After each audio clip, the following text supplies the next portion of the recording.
welcome to the Bullfish Hole podcast. And today we have two professors from West Virginia University, Dr. Rachel Stein and Dr. Katie Corcoran, who are leading figures in the sociology department's Amish research team. So thank you both for joining me. Sure. How did the Amish research team come to be? About 6 or 7 years into my job at WVU, I decided that I didn't want to do that anymore. And I decided that I wanted to go back to my roots. And I grew up in Amish country in Holmes County, Ohio. And I decided that I didn't really know anything about the Amish, and this was an opportunity to learn. And so I sort of switched gears in what my research was. And around the time I was switching my research gears is when Katie was hired at WVU. And Katie came in as a religion scholar, and the stuff that I was working on seemed to go along with what Katie was researching. And so Katie and I started talking, and our interests went together very nicely. And so Katie and I started working on some papers together, and from there it grew. Well, Katie, what specifically drew you to the Amish research? Rachel. But in addition to Rachel, a lot of my research has looked at sort of why people join and are committed to sort of high cost groups, whether religious or social movements, or even like businesses, nonprofits, these types of things. And so I'm really interested in those processes and dynamics that make it so people are willing to sacrifice time or money or other things for a group. And of course, the Amish very much fall into that, right? They require a lot of their members. And so I think it's interesting to sort of look at the why and how it affects them. So a lot of people might not know much about the Amish. So what exactly are they? Like, what sort of beliefs do they have? How would you classify them as a religious group? So I think at a pretty basic, straightforward level, the Amish are Christian. They follow the Bible. And so their beliefs aren't actually that different from many people in broader society. I think what makes them different is when you think of the Amish, you sort of know in your head what Amish people look like, right? And so they dress different than most people in society. And part of that is related to their belief in, essentially a simple life, right? And so they live separate from the world. They don't engage with worldly things, right? And so they're more focused on a slower pace of life. They emphasize relationships amongst the family, amongst the community. Their church community is central to how they live. And I think those sorts of beliefs are really what make them different than most people in society. How did the Amish come to be in America? So the Amish moved to the United States to avoid persecution. The Anabaptist movement started in Europe in the 16th century. Is that correct, Katie?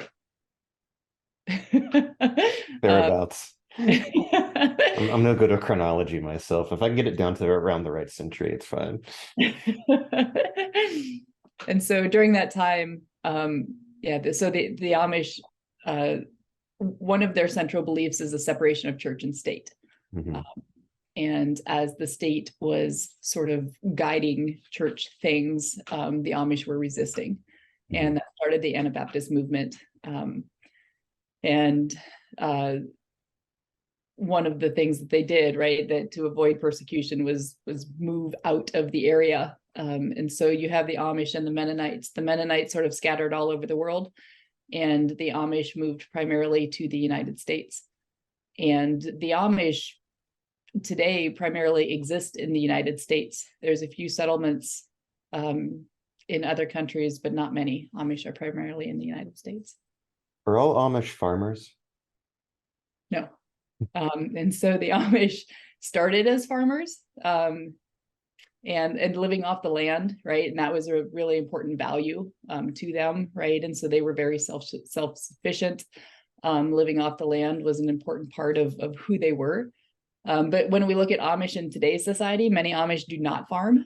Part of that is because the communities that the Amish live in, land is expensive. And so Amish, just like everybody else, right? Trying to buy enough land to be productive as a farmer is difficult.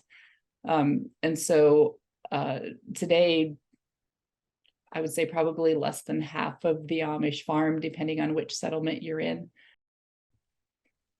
And so Amish have, over the past several decades, started doing other work, like Amish work in factories.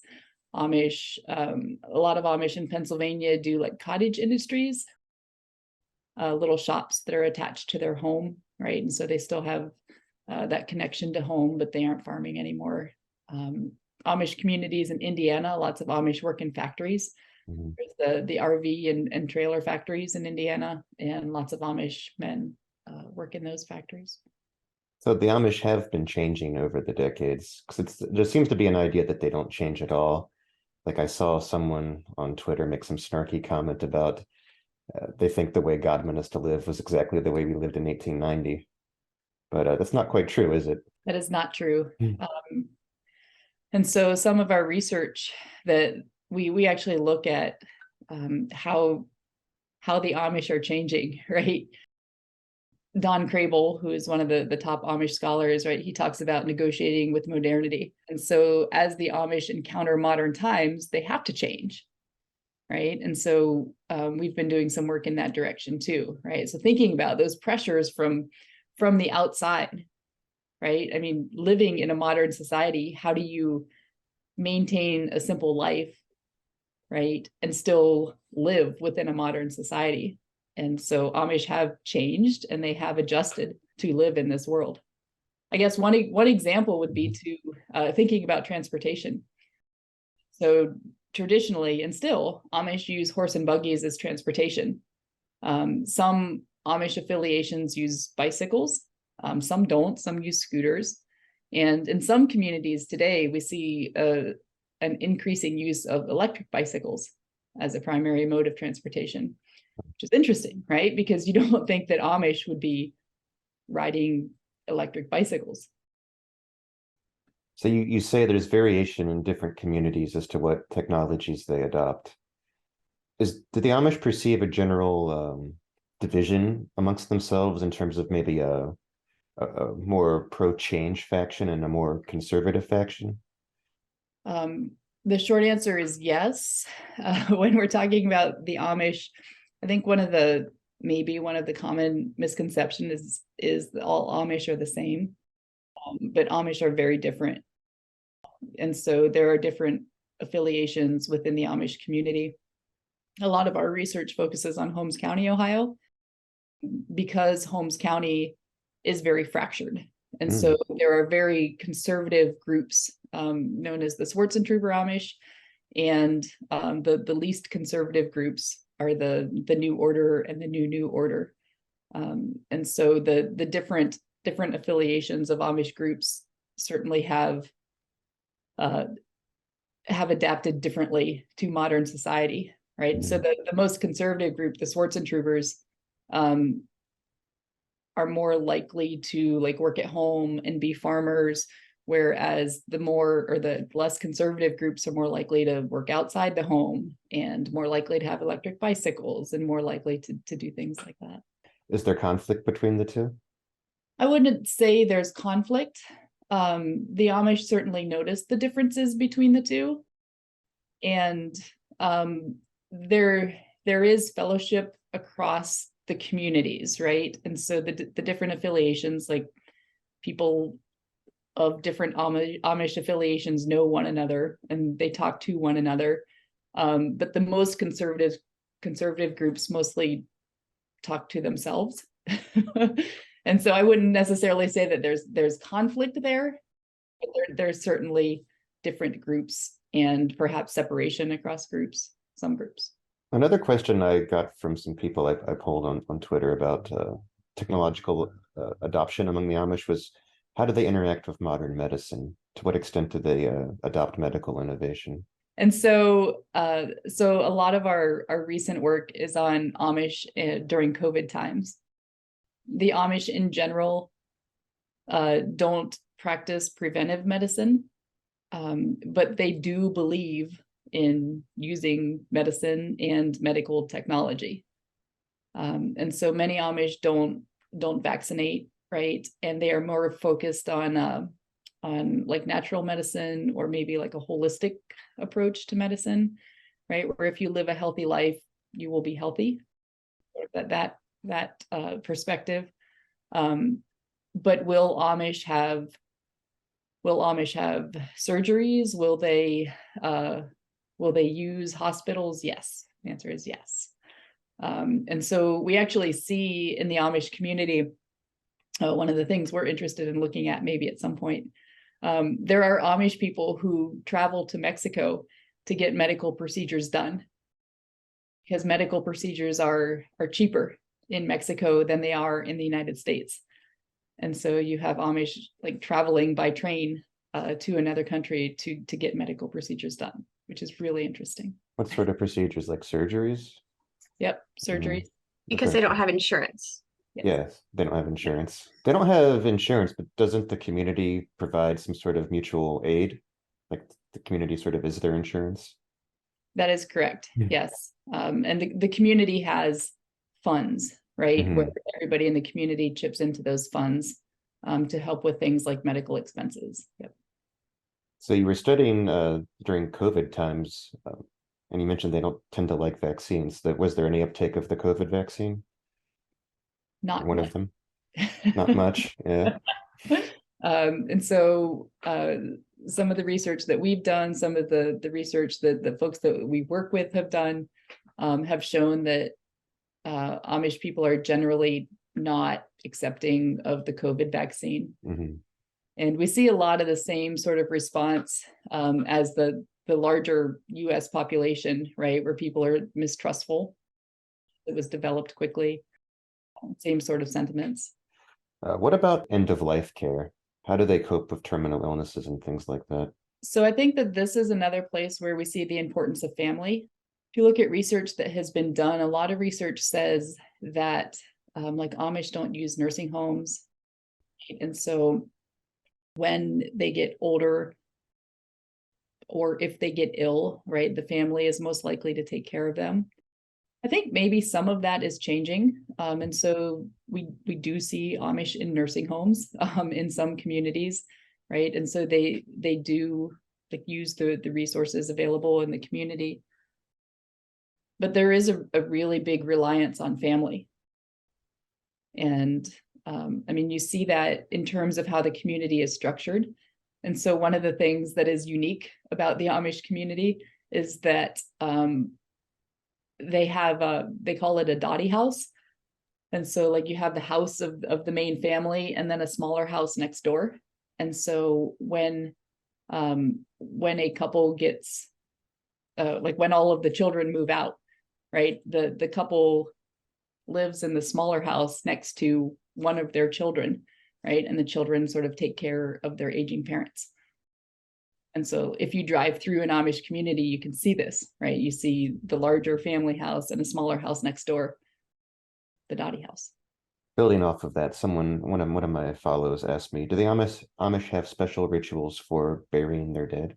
So the Amish, just like folks in larger society, when someone passes away, they have visiting hours.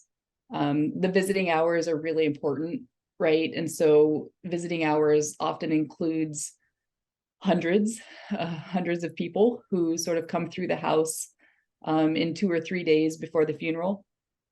And so again, the emphasis on family and community, right, is really visible when someone passes away. And then the funeral itself can include several hundred people.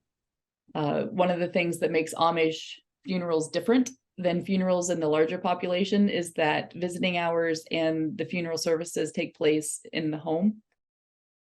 And so all of the people who come to visit, right? They're coming to somebody's house, and the funeral services usually take place, if not in the home, like a shop or a garage or something close to the home, right? So, all of the gathering sort of takes place there amongst the family.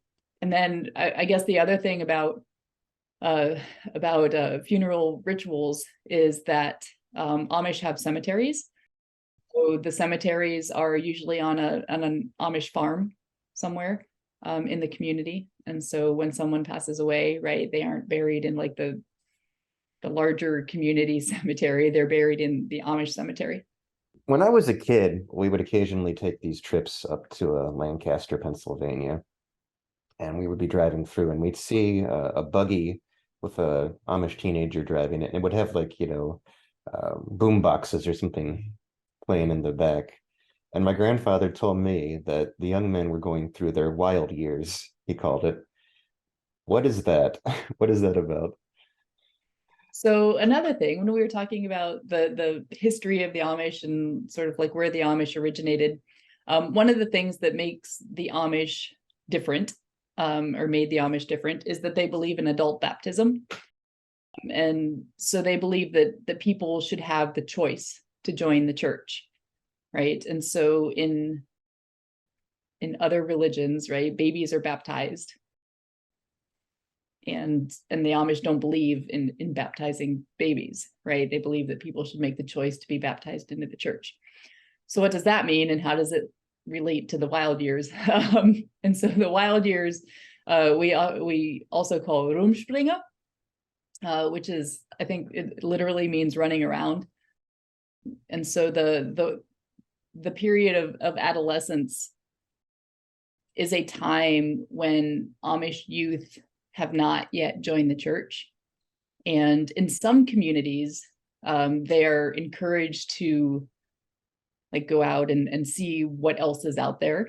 In some communities, they're not, right? And so what you see in media, and perhaps which community you're in either Lancaster or Holmes County, you see the young Amish boys in buggies and boom boxes.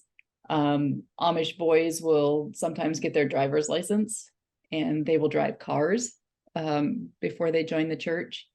And then some communities, you don't see that at all, right? And so it depends on the community, how conservative they are, et cetera, on how much quote unquote running around they do.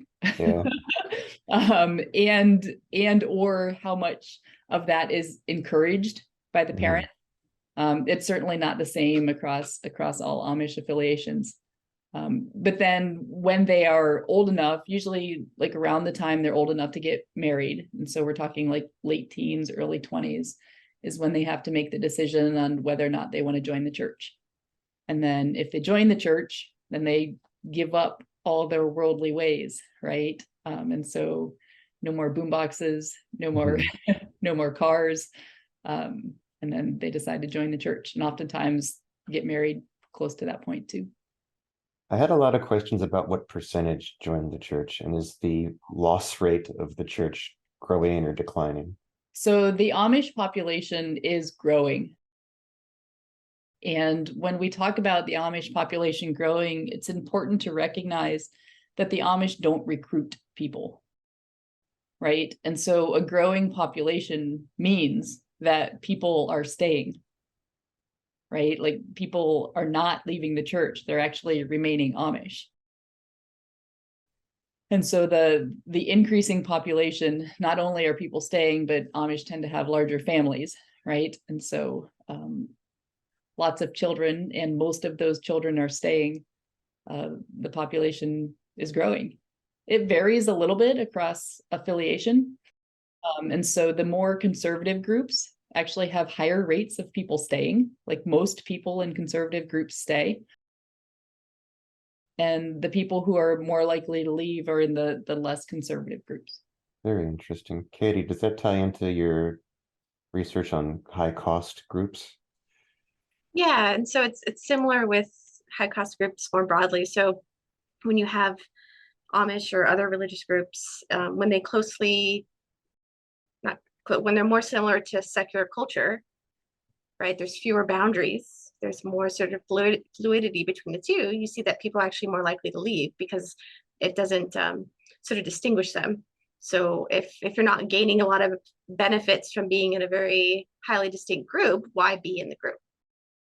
Whereas very conservative groups, including the Amish, they have more distinctions. They have more in-group social ties, and all the sort of rules or sort of restrictions, I guess we might use that word, I don't know if they would, that are placed on them actually really increase solidarity within the group, right? And so it gives them even more benefits and even more sort of fulfillment in the group than with the outside world, right? And so then they're more likely to stay. So it seems counterintuitive, but like the closer you are to secular culture, the more likely it is you'll just leave and join secular culture. And the less similar you are to secular culture, the less likely you'll leave. It seems like also it'd be a easier move if you're already closer to begin with. You're crossing less of a cultural gap. Yep. Is there any research on individual variation in who stays and who leaves? Like, do males leave more than females or vice versa? Do we know anything about the personality of leavers versus stayers? So we've done a little bit on that, and I don't know if I can recall statistics off the top of my head. I believe that males are more likely to leave. Is that true, Katie? Is that what our most recent research? I think so. And we looked at something a little different. So we looked at what factors predict whether someone will leave a particular church, a particular congregation. And so we sort of focused on that because a lot of prior research had focused on why people leave the Amish. And so with looking at why people leave congregations, we found that, whether they worked far away, right? So whether they're not working near their congregation, whether they're not working at home, essentially, they were more likely to leave their congregation. And if they had family that was also in their congregation, they're more likely to stay. And I think it would make sense that would be the case with the broader, whether or not they stay in the Amish or not, but I don't think we've specifically looked at that ourselves. Well, it seems like that jibes with other studies of conversion, that social ties are very predictive of whether people stay or leave in a group or join a new group. Exactly. Yeah, let me just tack on here. And so I was thinking about like the stuff we did with the population pyramids and looking across the affiliations. So I pulled it up. And so one of the things that we were looking at is, so we were talking about like the most conservative versus the least conservative, right? And it looks like across all groups, males are leaving at a little bit higher rates than women are leaving the Amish, and in some instances leaving the community as well. And our statistics clearly show that like the most conservative groups are retaining people, whereas the least conservative groups are not. I'd be curious to know like what sort of I mean, I'm not a psychologist, but then they have these ways of measuring personality traits and such. Like what sort of things, like openness to experience, one of those other big traits they always talk about, are correlated with leaving. Partly because if they cause people to leave, they'll be selected out of the community over time. So you would expect there to be fewer and fewer of those sorts of persons around. Yeah, it's interesting talking about leaving as well. And so I don't know if people are interested in this, but I will talk about it just for a second here. And so when people leave the Amish, right, it also brings up the idea of shunning. Yeah. And so I want to make the distinction that when people leave the church before they're baptized, they're generally not shunned, right? Because they are not part of the church yet. They haven't been baptized. And so they aren't shunned if they leave before baptism. But then if they are baptized into the church and then they leave, in some communities, that's when shunning happens, right? Because they had made the commitment to join the church and then they left. Can you explain shunning a little bit? Some people might not be familiar with that.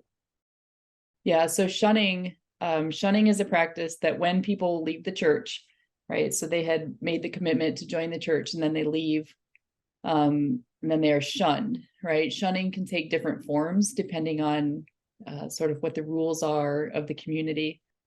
In many communities, I don't know, in some, many, I don't know what the percentage is, but in many communities that practice shunning, what it means is that you can normally still like see people and talk to people who have left, but it means that people can't join members of the community for a meal, right? And so we see people who have been shunned, like if they want to visit their parents who are part of the community, like they can't sit down and eat a meal with their parents, right? Because they're no longer part of that community. And so there are instances where like the shunned people will have to go sit at a different table.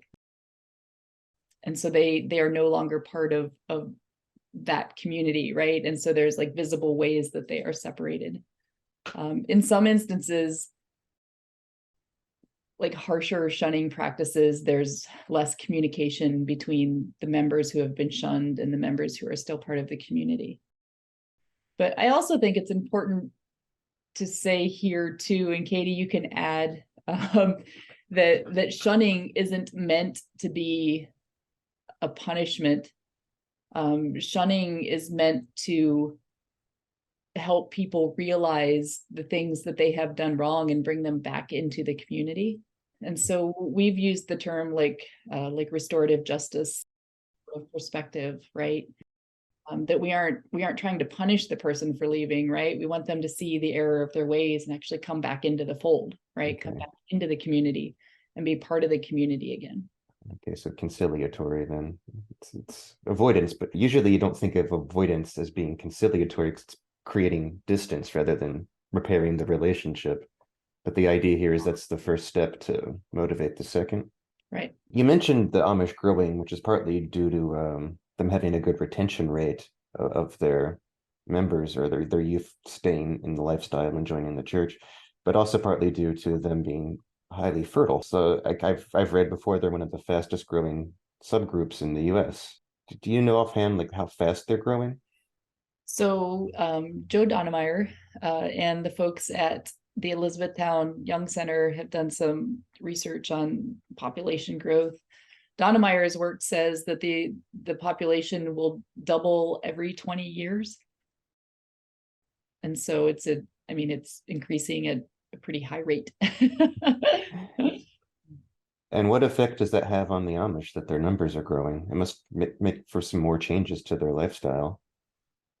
Yeah, there's also some research that has been done out there. And so we talked a little bit earlier about the availability of land. And so when you look at where the Amish are located in the US, right, you have a big settlement in Lancaster, you have a big settlement in Holmes County, and then you have a big settlement in the Elkhart, LaGrange, Indiana area, right?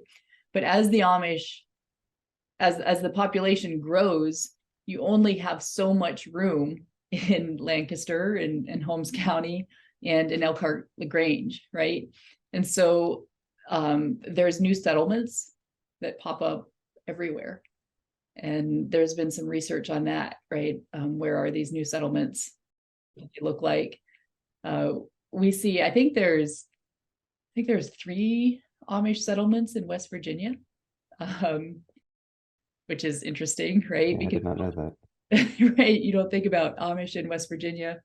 But we also see there are areas, there are towns that advertise in Amish newspapers about like, y'all should move here because there are great opportunities in our town for people like yourselves, right? And so towns are recruiting Amish? Yeah. Oh, do they think they'll make especially good citizens or something, or just trying to stem population loss? What's going on? Not sure. And so, but they do, right? Like we've seen advertisements about like just trying to get Amish to move to the area. So it could be that could be how some settlements start. We see lots more settlements today in places that you might not think of when you think of Amish than we have in the past. Is the population growth also part of what's driving them out of traditional farming and into other occupations? I think in part, right? And I mean, part of it is the availability of land, right? And so like there's only so much farmland available. Farmland is expensive. And then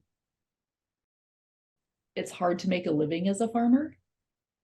And so if you are going to be a successful farmer, and like actually have farming sustain your way of life, you have to make money. And to make money, you often need to farm a lot, and you need the sorts of technology and machinery where you can farm a lot, right? And many Amish are limited in terms of what technology they can have and what they can use, technology and machinery, right? And so there's limitations on like how much Amish can do with farming. There's recently been I don't know if you want to call it a movement, but like a shift where a lot of Amish farmers are switching to organic farming. And there seems to be like a niche market there, right, where Amish can be successful by farming organically. People pay the premium for the organic stuff. That's right. I had a question on Twitter, whether the Amish living standard is generally rising or falling. Can you perceive that or not? Can you clarify what you mean by living standard? Well, see, I don't know. I didn't clarify the question when I collected it. Yeah, their living standard, maybe just in terms of things like how would I try to measure such a thing? Their health, nutrition, the space they have available in their homes, maybe. Okay. And can you repeat the question? Sorry. Is the Amish living standard rising or falling? I don't know if there's an easy answer, but I don't know if I've seen a lot of changes just in terms of like what Amish country, for lack of a better term, looks like. Having grown up in Amish country and now going back to visit Amish country, right? It all seems very similar. I do know that like there are opportunities where Amish can be really successful, right? And I mean, I think amongst the Amish, just like everybody else, there are many people who, maybe not many, but there are some people who live very well, like the Amish who own furniture stores, right? Are there Amish millionaires? Sure, right? You got like Amish businessmen who have just lots and lots of money by creating businesses and being successful. But then you also have very poor families.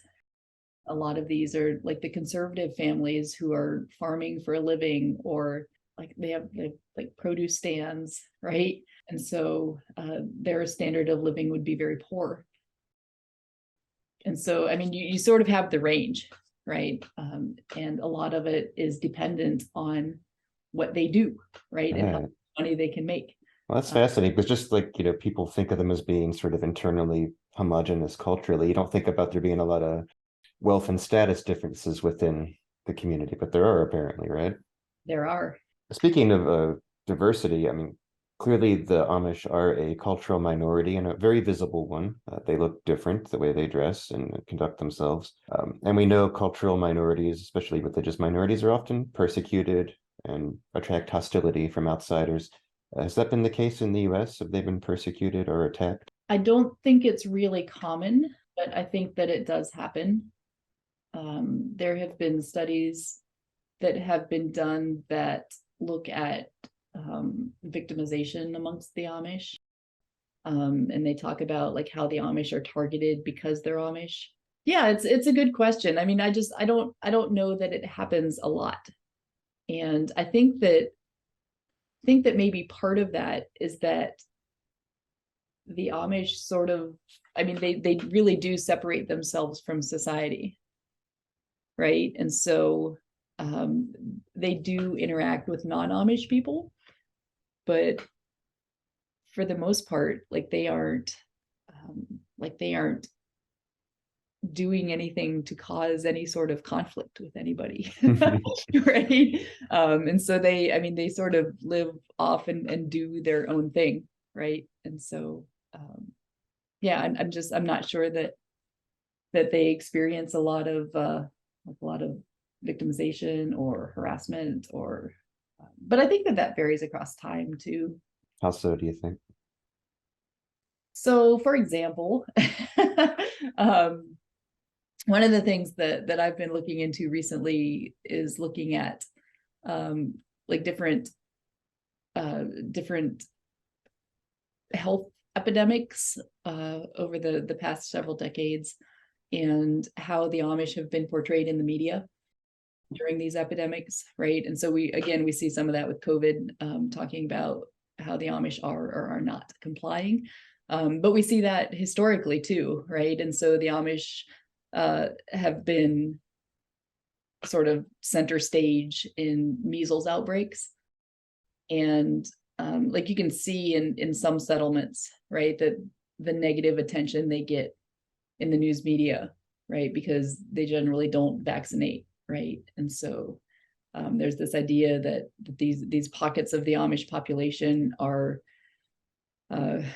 creating a dangerous sort of environment to everybody who lives around them, right? And you see the media framing it that way. But that's not always the case, right? But in some instances.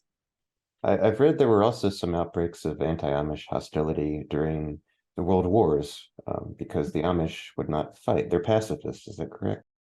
That is correct, yes. And so I don't know as much about this, but I know that like Amish have entered into service in other ways, right? But yeah, that's right, they don't fight. And then they're fairly strict pacifists too, like even when assaulted, they don't physically resist. Right. And by extension, they don't like to call on the law either, because that's kind of using force indirectly, isn't it? That's right. Yeah. And so in many instances where Amish are victimized, right? And so like if their home is burglarized, or if their business is burglarized, or even if they have been attacked, they won't call the police. And so in most instances, right, they keep the police out. And part of that is the belief in like separation of church and state, right? And so you don't involve the state in your life, right? Well, pacifists are not, they're human beings though. So occasionally some Amish must commit violence, or their children must get up to delinquency. Does that sort of thing happen? Yeah, but we don't know how much. Yeah, I mean, that's the thing. And so are there bad things that happen in Amish communities? Yes. How much of that do we know about? Not much, right? And so are Amish violent? I mean, maybe. Are they violent against non-Amish? Like nothing immediately jumps to mind. But you can think about like abuse within families or something like that. And does that exist? Sure. Like the law enforcement will talk about how these things exist.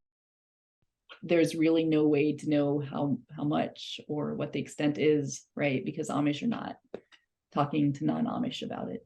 If we haven't already covered it, or maybe even if we have, what do you think's the biggest misconception people might have about the Amish? I think, boy, I mean, I think that there's a couple, and I think that we've talked about some of them. I think that one of them is that all Amish are the same, right? And so I think that many people assume that the Amish are like these quaint people who like live in a time that is the same as it was centuries ago. Like they're elves in a fantasy. Right. And I mean, I think that that's part of what drives the tourist industry Right. too, right? Because hey, let's go look at these quaint people who live very differently from us. So I think that I mean, as we have talked about and looked at examples, right, it's not true, right? And so first, like not all Amish are created equal. And so there are different affiliations of Amish that have different beliefs, different levels of conservatism.